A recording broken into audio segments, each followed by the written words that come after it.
So what do you see some farmers in the area doing right now, Steve, to implement those? Well, the 4 R's are sitting down and doing your field planning and knowing what goes on which field, and of course continuing your every 4-year soil testing. We're seeing more and more interest in cover crops. Soil and water conservation districts are offering water testing, kind of a no questions asked, don't tell. Bring your water sample in, we'll test it for you. And all these combined are really helping promote the awareness that we've got a problem, let's address it and take care of it. How does a farmer determine what the right product is for his individual operation? Well, the right product, of course, is going to be based on the farming enterprise. What's his tillage practices? It even goes as far as to think of what sources are most conveniently available locally. Right. The ag retailer he's working with, what products do they feature? What's the cost? So when we talk about the right source, it's more acclimated around, okay, what are the aspects of using the fertilizer and what's available, and then let's determine which one to use to meet the farming practices that are adopted. Right, and to meet that farmer's goals of the yields that they want to get to. Yeah, that's right. So again, we're talking about you need to, every farm's going to be different.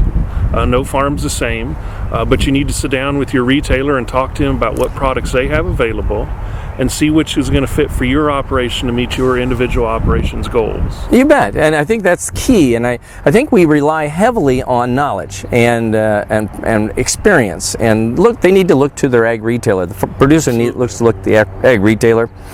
And people like me, it's my goal for us to create people out there that have a stronger, solid comprehension of agriculture and products specifically, to the point to where I'd like us to create a network of nitrogen ninjas. So these people out there that can speak nitrogen, and they don't just tell you about the nitrogen cycle, they climb inside. Right.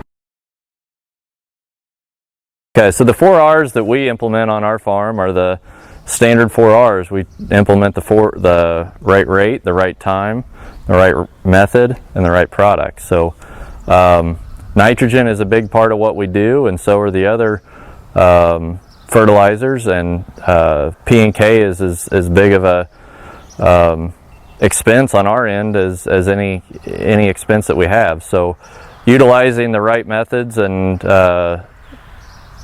timing and all the things that go along with 4 R's are very important. So the effect of not being able to have the crop use all of its nitrogen at one time, or with what's out there, is always a risk.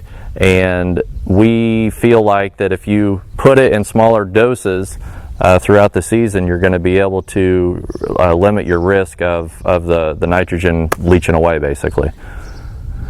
One of the other things that I think kind of gets a misconception about the 4 R's is the fact that people think that fertilizer dealers are not going to get on board with this, and they're not going to want to take part in being responsible for these fertilizers.